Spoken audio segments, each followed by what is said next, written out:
ஏன் இந்த பாவங்கள் ஜெகதீஸ்வரா, ஏன் இந்த கோலங்கள் பரமேஸ்வரா, ஏன் இந்த தடுமாற்றம் சர்வேஸ்வரா, ஏன் இந்த அவலங்கள் கங்காதரா.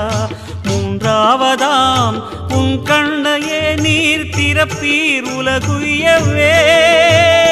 ஆதி அறியாமலே வாழ்ந்து வரும் வாழ்விலே ஆசைகளின் ஆட்டமே பாரு. வாழ்க்கையில் சாவியும் ஆழியில் வீழ்ந்ததே, வழி என்பதென்ன இனி கூறு. கைலையில் தாண்டவம் ஆடியது போதுமே, பூமியில் நீ